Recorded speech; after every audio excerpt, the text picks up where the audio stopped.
Plataforma virtual del Ministerio de Salud presentó problemas técnicos durante el inicio de inscripciones para vacunación de adultos mayores. Varias personas intentaron registrarse, pero fue imposible acceder a una cita para recibir las dosis. Remueven a coordinadores de la zona 8 y 9 de salud tras la viralización de un video que registró la vacunación de más de 200 adultos mayores, entre ellos algunos integrantes del Club Rotario de San Borondón. Campaña electoral inicia este martes. El CNE ultima los detalles para la segunda vuelta que se disputará entre Guillermo Lasso y Andrés Arauz. Asesinan con varios disparos a un hombre mientras comía en un restaurante al suroeste de Guayaquil. Aumenta el número de países europeos que suspenden el uso de la vacuna contra el COVID-19 de AstraZeneca tras presuntas reacciones negativas detectadas en algunos pacientes. Así empieza la noticia, emisión estelar.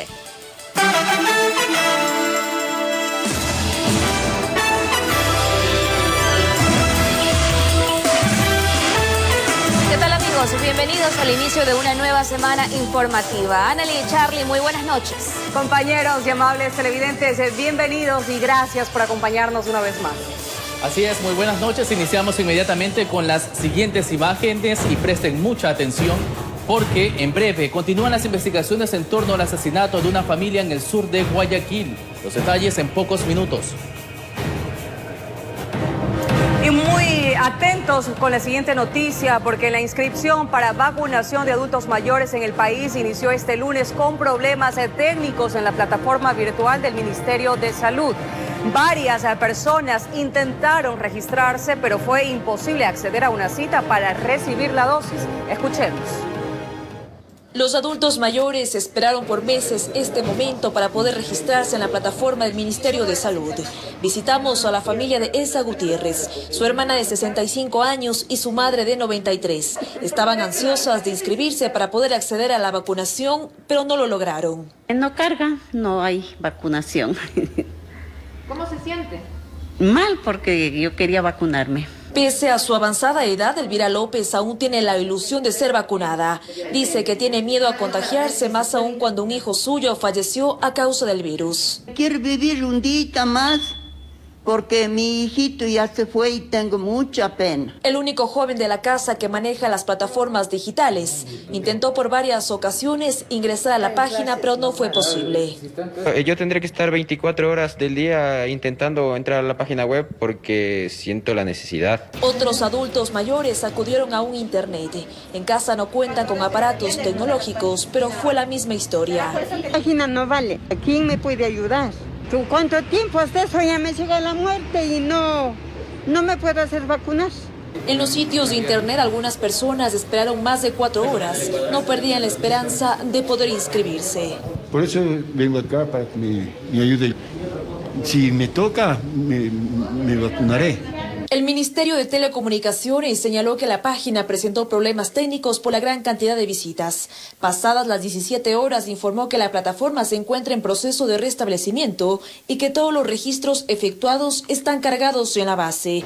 Se conoce extraoficialmente que más de 800 personas lograron inscribirse. Hasta el cierre de este reportaje, la página no funcionaba. Informó Priscila Cadena. Y tras la viralización de un video que registró la vacunación de más de 200 adultos mayores, entre ellos algunos integrantes del Club Rotario de San Borondón, el Ministerio de Salud dispuso la remoción de los coordinadores de la zona 8 y 9. El administrador de la institución sin fines de lucro negó que se trate de un privilegio. Jorge Escobar con el reporte. Recibiendo la vacuna Pfizer del Club Rotario. No niegan la vacunación, pero aclaran, no se llevó a cabo en las instalaciones del club, en La Puntilla, vía San Borondón. Además, la sorpresa fue que nos encontramos con otras personas que no tenían nada que ver con el Club Rotario La Puntilla. ¿Cómo estuvieron o cómo llegaron esas personas allá? Preguntémosles al Ministerio de Salud. ¿Ustedes no gestionaron la vacuna? Nosotros nos llaman a nosotros para que nosotros nos vacunemos. Este lunes 15 de marzo se abrió el proceso de inscripción oficial para la vacunación de adultos mayores a través de la página web del Ministerio de Salud. No es que hemos tenido ningún privilegio. 65 años de edad. Nosotros todos pasábamos de 65. De manera paralela, el chef chileno Diego Balmaceda apareció en la lista del personal que este centro de diálisis, ubicado en la Ciudadela Kennedy Norte, en Guayaquil, le presentó al Ministerio de Salud. Primero informó que fue una invitación, pues brinda asesorías en nutrición. Después pidió disculpas. Estamos buscando una entrevista con ella. ¿Dónde la podríamos ubicar? No sé, acabó de salir hace la mañana, pero no ha regresado. Pasado el mediodía, el ministerio informó la separación de los coordinadores zonales 8 y 9. Según lo establecido, solo debían procesar exclusivamente las bases de datos del personal sanitario, de instituciones como hospitales públicos, de la red complementaria y centros de salud públicos y privados, así como de centros gerontológicos donde habitan grupos de la tercera edad. Una responsabilidad de parte y parte de las entidades que otorgan el listado a los que se va a vacunar y parte del Ministerio de Salud Pública, porque deben tener un filtro interno, una auditoría interna. Estamos analizando con nuestro sistema jurídico a ver realizar una denuncia para que se investigue esta situación y no vuelva a ocurrir. La semana pasada trascendió la inoculación de 2 universitarios en un hospital del IES. Es el Plan Nacional de Vacunación. En su fase 1, informó Jorge Escobar.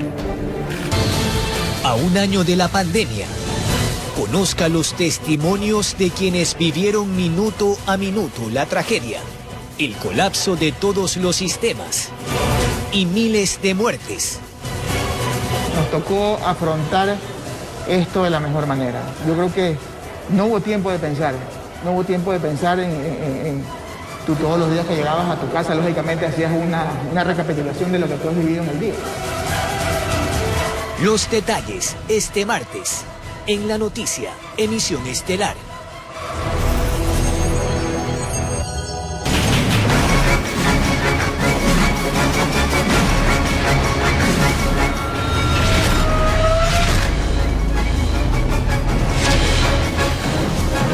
Y ahora les contamos que 2 hombres fueron atacados con armas de fuego bajo la modalidad de sicariato en el barrio 20 de noviembre en la ciudad de Esmeraldas.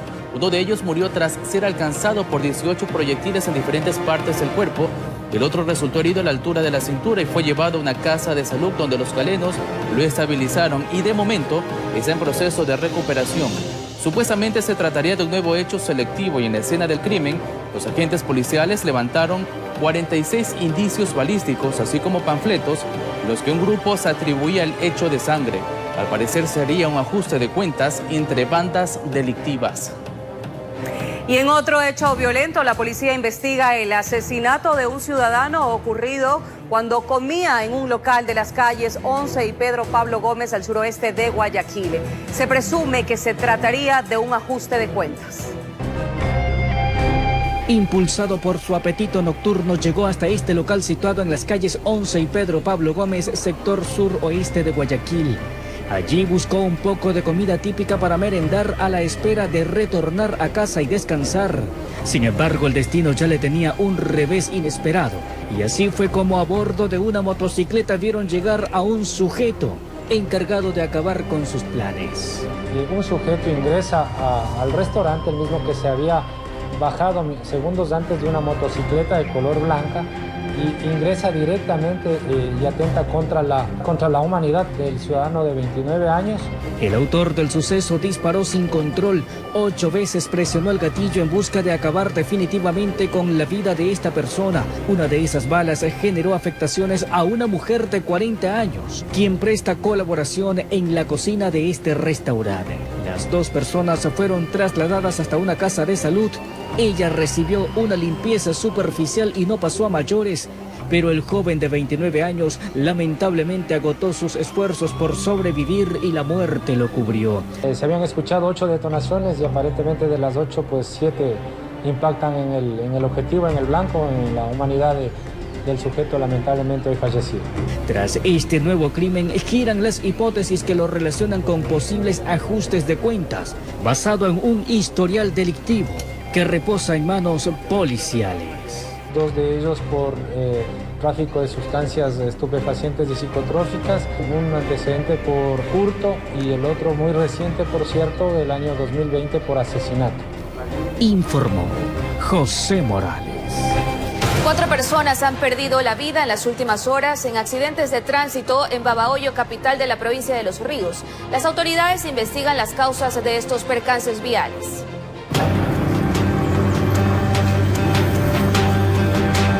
En las últimas horas, las vías de ingreso a la ciudad de Babahoyo han sido escenarios de accidentes de tránsito con saldos mortales. En la vía Babahoyo-Montalvo se reportó el último, cuando Selena Sánchez Troya, de 24 años, se impactó contra un tráiler cuando se movilizaba en su motocicleta. La joven residía en la ciudadela Mujeres Solas y se dirigía hasta el centro de la ciudad. Se presume un tráiler haber impactado y el tráiler se ha ido a la fuga. Impacto frontal. Frontal, perfectamente. Como consecuencia de esto, una persona fallecida, la señorita que se encuentra ahí. Horas antes, en la vía Babahoyo Pueblo Viejo, a la altura del sector Cuatro Varas, un hombre fue hallado sin vida entre la maleza a un costado de la carretera. Su cuerpo fue trasladado a la morgue a espera de que algún familiar pueda identificarlo. Se presume que fue arrollado por un vehículo durante la madrugada. El señor al momento presentaba una bermuda jean con una camiseta de color blanco. Calzado. Sí, no, descalzo, sin documentación, sin nada.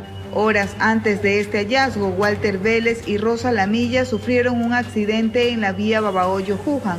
El hombre pereció en el sitio, mientras ella poco después en una casa de salud. Desde Los Ríos, informó Odette Camacho. Y ahora les contamos un caso que alarmó a los guayaquileños este fin de semana. La Policía Nacional investiga el motivo del asesinato de una familia dentro de una casa en el Guasmo Sur, en Guayaquil. Los vecinos de las víctimas muestran temor al hablar del tema, y entre las hipótesis estaría una supuesta venganza relacionada con bandas narcodelictivas. En ese barrio de la cooperativa Proletarios Sin Tierra 1, en el Guasmo Sur, se pudo constatar un ambiente desolador, de tristeza, de incertidumbre. Nadie quería hablar de lo que le sucedió a sus vecinos. En la puerta de la casa solo estaba un candado y en el interior, manchas de sangre que fueron limpiadas por familiares de los fallecidos, cerca de unos muebles, y todo intacto, por lo que se descarta que el motivo haya sido un intento de robo en la vivienda. Por aquí con temor cuentan que los vieron hasta la tarde del lunes 8 de marzo y que aproximadamente a las 15 horas con 30 minutos de este sábado se sorprendieron al enterarse del macabro hallazgo.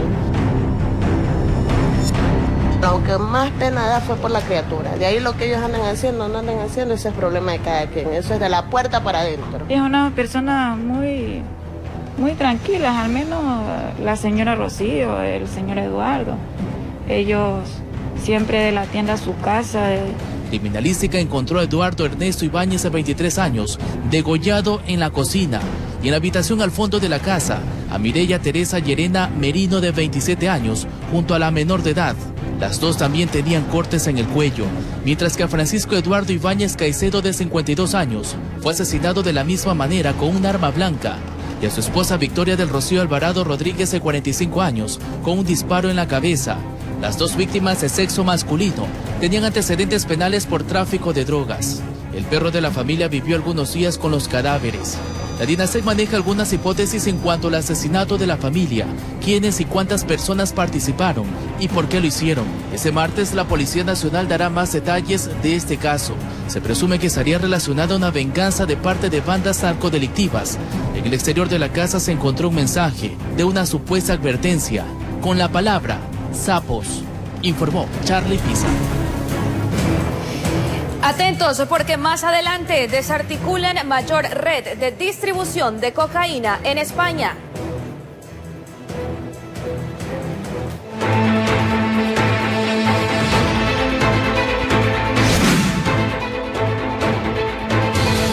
A un año de la pandemia, conozca los testimonios de quienes vivieron minuto a minuto la tragedia, el colapso de todos los sistemas y miles de muertes.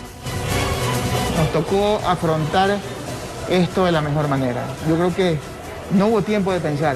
No hubo tiempo de pensar en tú todos los días que llegabas a tu casa, lógicamente hacías una recapitulación de lo que tú has vivido en el día.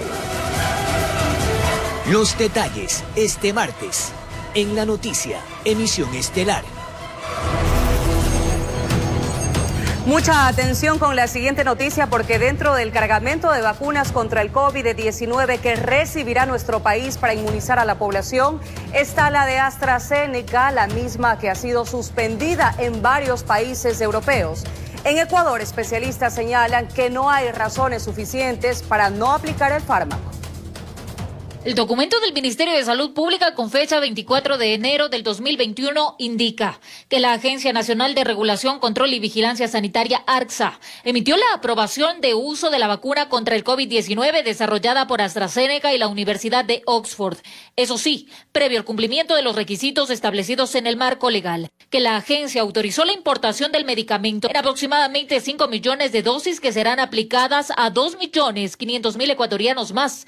La vacuna de AstraZeneca formará parte de las 20 millones de dosis que servirán para inmunizar a la población. Daniel Simancas, epidemiólogo, explica que no hay motivos suficientes para dejar a un lado esta vacuna. No hay ninguna evidencia científica hasta el momento que demuestre una relación entre la administración de la vacuna AstraZeneca de Oxford y la producción de coágulos a nivel del organismo. Y sostiene que en base a los estudios que son suficientemente avalados, son contadas las personas que han presentado efectos. Sin embargo, los eventos adversos se han visto en mayores de 65 años y la suspensión de la vacunación es en ese sentido. A ese grupo podríamos utilizar perfectamente esta vacuna en grupos menores de 65 añños. Víctor Álvarez, presidente del Colegio de Médicos de Pichincha, coincide con él. No hay una evidencia científica en el que se indique que sea un riesgo para la integridad de los pacientes o de las personas vacunadas. Aunque dice, pueden existir reacciones, pero totalmente normales. Usted puede tener una reacción con fiebre, con dolor en el dolor generalizado de las articulaciones, decaimiento. Es por ello que se torna indispensable la observación de los pacientes tras la vacunación. De su lado, la Organización Mundial de la Salud hizo un llamado para que la vacunación con AstraZeneca continúe. Aunque en las últimas horas Alemania, Francia e Italia suspendieron la inoculación con dicho fármaco, tras haberse constatado efectos adversos inesperados en algunos pacientes, informó Marilyn Jaramillo. Sin embargo, Italia, España, Francia, Portugal y Alemania se unieron a una lista creciente de países que suspendieron el uso de la vacuna AstraZeneca ante temores de coágulos sanguíneos. Pese a esto, la Organización Mundial de la Salud aconsejó seguir utilizándola, mientras que la Agencia Europea de Medicamentos anunció que tendrá una reunión extraordinaria el jueves sobre esta vacuna, pero aseguró que los beneficios de este inmunizante siguen siendo mayores que los riesgos. Y seguimos en Europa, donde gran parte de Italia entró nuevamente en cuarentena por la cantidad de casos de coronavirus. A un ritmo de 26.000 infectados por día, el gobierno decidió extremar los protocolos para proteger a la población. Del 15 de marzo al 6 de abril, las regiones donde el mayor número semanal de contagios supere los 250 por los 100.000 habitantes pasarán a ser consideradas como rojas, entre ellas las regiones más pobladas, el norte de la península como Lombardía, Milán, Lazio y Roma. La zona roja implica el cierre de escuelas, liceos, universidades, así como de bares, cafeterías y restaurantes, excepto para llevar el producto. Y más adelante desarticulan mayor red de distribución de cocaína en España. Luego de unos minutos, los detalles de esta noticia.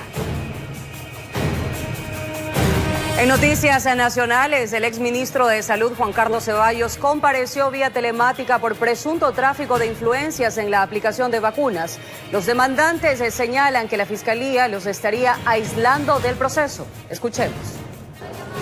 El colectivo Acción Jurídica Popular acudió a la Fiscalía General del Estado para estar presente en uno de los procesos en el que se le investiga al exministro de Salud Juan Carlos Ceballos por el presunto delito de tráfico de influencias en el proceso de vacunación contra el COVID-19. Hoy era la ampliación de la versión del doctor Ceballos y nosotros nos acercamos para poder participar. Nos dijeron que no nos iban a dejar participar, que además estamos excluidos de cualquier otra diligencia que se ordene en el proceso y que no nos van a notificar más, y que además de eso es una disposición expresa de la Fiscal General del Estado. El colectivo, que se registra como denunciante en el proceso, rechaza dicha disposición bajo los siguientes argumentos. lo que se está haciendo es una arbitrariedad, porque se está confundiendo las etapas. Nosotros en este momento no podemos hablar de partes procesales porque no hay todavía un proceso, no hay todavía un proceso penal. Esta es una indagación o una investigación previa. Además aseguran que no tienen acceso al expediente. Al ser denunciantes, nosotros tenemos el derecho de solicitar copias según el Código Orgánico de la Función Judicial. Lo que no podemos es divulgarlas.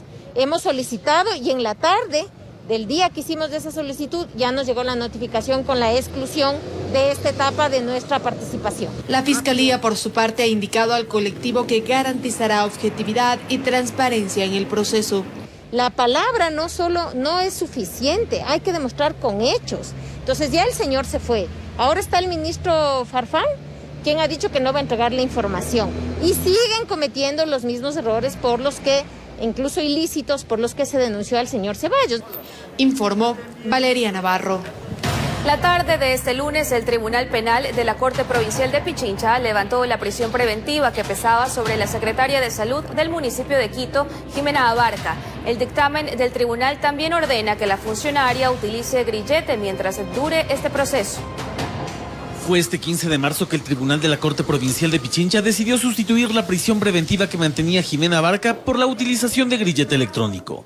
Presentación periódica todos los días viernes ante el presidente de la Corte Provincial y la prohibición de salida del país. Y fue una decisión dividida. 2 de los 3 miembros de la Sala de lo Penal estuvieron a favor de revocar y 1 miembro estuvo en contra.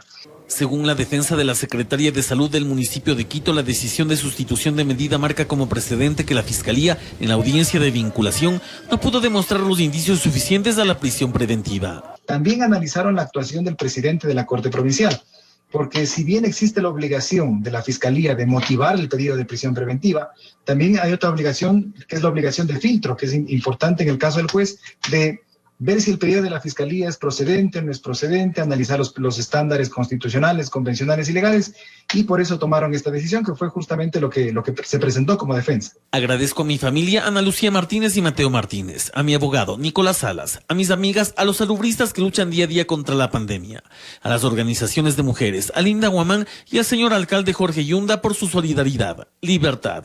La Fiscalía General del Estado hizo lo propio. En Twitter dijo: con voto de mayoría, Tribunal de la Sala Penal sustituye la prisión preventiva a Jimena A., secretaria del municipio de Quito, y a 2 procesados más por el presunto peculado, y les impuso uso de grillete, presentación periódica y prohibición de salida del país. Informó Javier Rosero. Y cambiamos de temas para contarles que más de 30 familias resultaron damnificadas por el desbordamiento del río La Camarona ubicado en la vía Guayaquil-Salinas. Las viviendas quedaron inundadas y varios animales de cría se ahogaron. Aquí tenemos los detalles. Son imágenes del río La Camarona cuando arrasaba con lo que estaba a su paso. Todo provocado por la fuerte lluvia caída la tarde y noche del domingo en el sector La Cacería del Tigre, en el kilómetro 43 de la vía a la costa, lo que hizo que el río se desbordara. Hace 2 años ocurrió lo mismo, pero esta vez fue más fuerte. Ya, entonces, por el desbordamiento del río La Camarona, que está lleno de sedimento, más maleza, entonces eso ocasionó este problema que tenemos ahorita. Cuando llegó la cuarentena nosotros no sabíamos ni para dónde correr en esos ratos para echar las cosas. El río Mamey comenzó primero la corriente, hasta que el otro se subió, pasó. Ya una vez que se toparon, chocaron las aguas y sí, el río ya se elevó para acá. Más de 30 familias se vieron afectadas. Valdesa Cedeño hace 3 años, con mucho sacrificio, levantó su vivienda de cemento. Hoy perdió la mayor parte de sus enseres. Sí, muy duro, muy triste, de verdad. Primero hice sacar a mis hijos, 2 niños de 8, 1 de 5. Lo primero hice sacar, embarcarlo en un carro.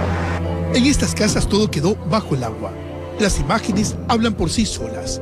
E incluso los animales como pollos, patos y cerdos se ahogaron. La corriente se los llevó. Luego de la tragedia, las familias afectadas pasaron al pie de la carretera, con lo poco que pudieron salvar de esta nueva inundación. Muebles, congeladores, entre otros artículos, pudieron ser salvados. Lo demás se mojó. Lo que se pudo, porque no le dio tiempo para nada. No dio tiempo para nada. Todo se perdió. Miren, estamos con heladores llenos de agua y todo se pierde. Una brigada del Ministerio de Salud Pública se hizo presente. Aquí se atendió y se hizo la entrega de medicina. No obstante, el municipio de Guayaquil adecuó un nuevo albergue en el Cami de Chongón para poder recibir a quienes se vean golpeados por la naturaleza en este sector rural de la ciudad. Informó Carlos Julio Gurumendi. Vamos a un corte y cuando regresemos desarticulan mayor red de distribución de cocaína en España. Volvemos enseguida. Y en temas nacionales, el Consejo Nacional Electoral ultima los detalles para la segunda vuelta que se disputará entre Guillermo Lasso y Andrés Arauz.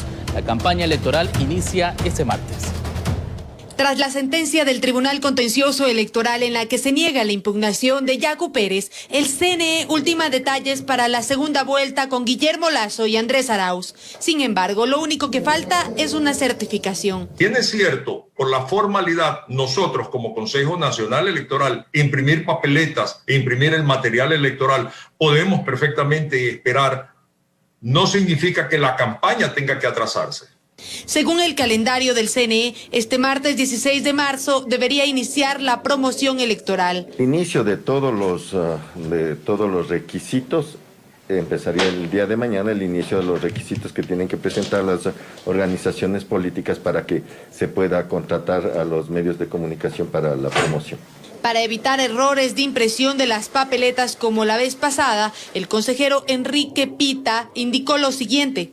Se ha convenido poner a disposición de las dos organizaciones políticas la presentación del proyecto de papeleta, a efecto de que ellos den su aprobación de la misma. En cuanto al conteo rápido, entre los vocales ya existe una decisión. No va a haber conteo rápido. Desde mi punto de vista, los resultados, por ser una sola elección, presidente y vicepresidente, en no menos de 50 minutos, 60 minutos después que se cierra el proceso a las 5 de la tarde, lo vamos a comenzar a recibir y esa va a ser una información que va a fluir en nuestras mecanismos de información. Tras las aglomeraciones que se produjeron en las anteriores elecciones, Enrique Pita indicó que en esta ocasión se analizará si el distanciamiento se hará respetar solo en el interior de las juntas receptoras del voto.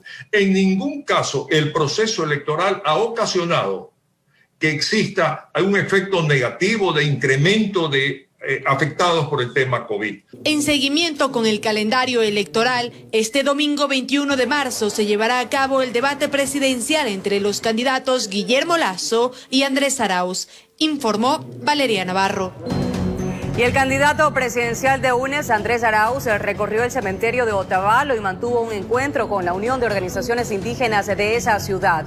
En el diálogo, el presidenciable ratificó su compromiso de fortalecer el Estado plurinacional sobre la base del buen vivir con un gobierno responsable, inclusivo y de territorio.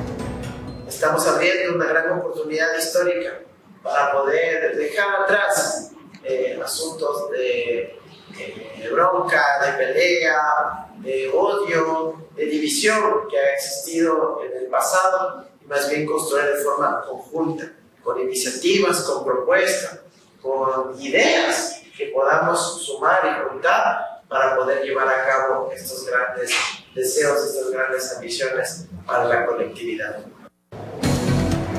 Además, durante una cadena radial, el aspirante a la presidencia, Guillermo Lasso, amplió su abanico de propuestas, entre ellas condonar deudas a pequeños agricultores. El candidato a la presidencia de la República por la Alianza Creo Partido Social Cristiano, Guillermo Lasso, continúa realizando actividades en distintos puntos del país. Este lunes en Guayaquil asistió a un conversatorio con algunos periodistas, hizo hincapié en el diálogo, los consensos, por eso extendió una invitación. En este momento seré yo quien tenga la mano extendida y los brazos abiertos para invitar a Yacu Pérez a otro diálogo, en esta ocasión hablar del futuro del Ecuador. Yo reconozco en él capacidad. Ya en cuanto a las propuestas que ejecutaría de llegar al Palacio de Carondelet, habló de su intención de ayudar a los agricultores. Y desde el Banco Nacional de Fomento, con una línea de crédito de al menos de $1.000 millones, daremos crédito al 1% de interés a 30 años plazo para los pequeños y medianos agricultores, ganaderos, pescadores artesanales. Además, se comprometió a condonar sus deudas para que reactiven la economía del campo.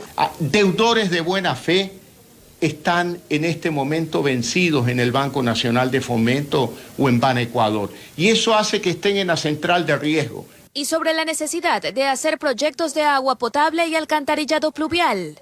Declararemos en los primeros 100 días de gobierno la emergencia sanitaria en Ecuador para ubicar recursos locales e internacionales, sobre todo apoyo internacional de gobiernos amigos, de los multilaterales. A la par adelantó que ha recibido apoyo de algunas personas que postularon a la presidencia, como César Montúfar y Gustavo Larrea, que en los próximos días habrán pronunciamientos. Informó Adriana Peralta.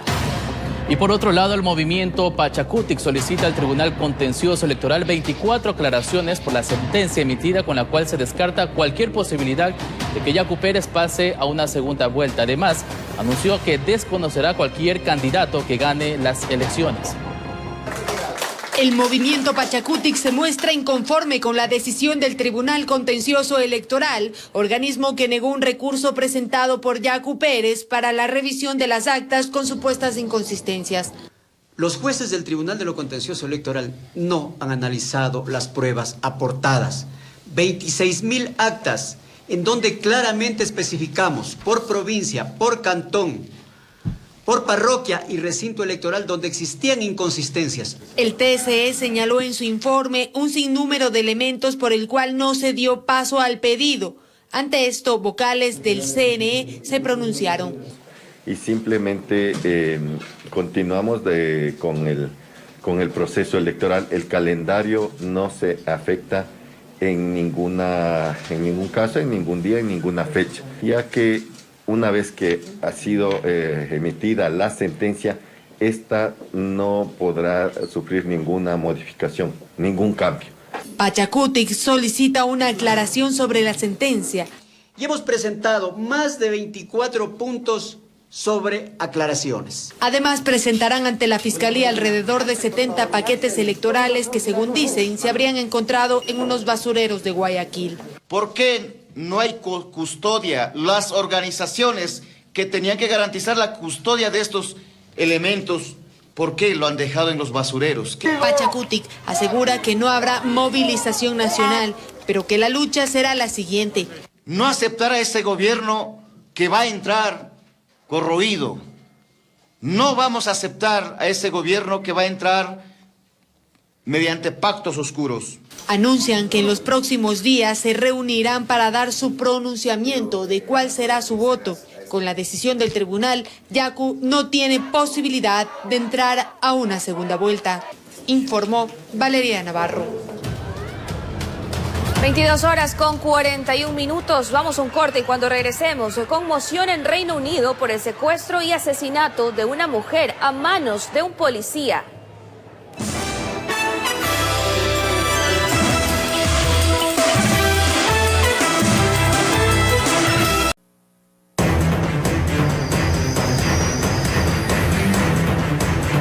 Amigos, gracias por permanecer en nuestra sintonía y atención porque el presidente Lenín Moreno realizó cambios en su gabinete luego de la renuncia de varios de sus funcionarios de Estado. Escuchemos. A menos de 2 meses de que Lenín Moreno culmine su mandato, este 15 de marzo se oficializaron nuevos nombres para su gabinete de gobierno. Esto luego de aceptar las renuncias de algunos de los titulares de varias carteras de Estado. Así, bajo 5 decretos ejecutivos quedaron designados. Manuel Antonio Mejía Dalmau como nuevo ministro de Relaciones Exteriores y Movilidad Humana. Esto luego de haberse aceptado la renuncia del canciller Luis Benigno Gallegos Chiriboga. Asimismo, Carlos Luis Tamayo Delgado fue nombrado como representante principal del Consejo Directivo del IES, mientras que Marcelo Mata Guerrero como ministro de Ambiente y Agua. Mientras que en el decreto 1267 se da por terminadas las funciones de Enrique Ponce de León como embajador del Ecuador ante los Estados Unidos mexicanos, informó Ismenia Solórzano. En Reino Unido, cientos de mujeres realizaron una vigilia y se congregaron en un parque del sur de Londres para exigir seguridad tras el secuestro y asesinato de Sarah Everard, de 33 años, a manos de un policía. La víctima volvía a casa tras cenar con una amiga cuando fue raptada. Agentes de la policía reprimieron con fuerza a las mujeres, algo que fue rechazado por la opinión pública. Este crimen ha causado conmoción en la sociedad británica, que incluso la princesa Kate Middleton acudió al lugar a título personal a depositar flores en homenaje a la víctima.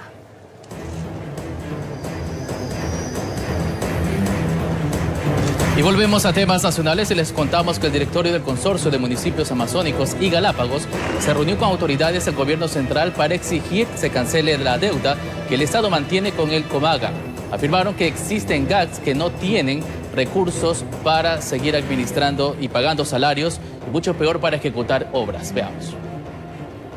Que se va a hacer hasta el día viernes de igual forma un pago de 48 millones de dólares con una deuda de 216 que se adeuda a todos los distintos niveles de gobierno. Estamos hablando de prefecturas, de alcaldías y juntas parroquiales. Para los gobiernos municipales, quienes reciben el 58%, asumimos 28 millones de dólares que en algo va a servir para poder compensar. También hemos hecho el acercamiento para que exista el compromiso de los 35 millones de dólares que van para el Fondo Común. Los 35 millones de dólares que van a permitir a los distintos niveles de gobierno, prefecturas, alcaldías, juntas parroquiales, que van a poder ser aprobados los proyectos y ser una realidad en territorio.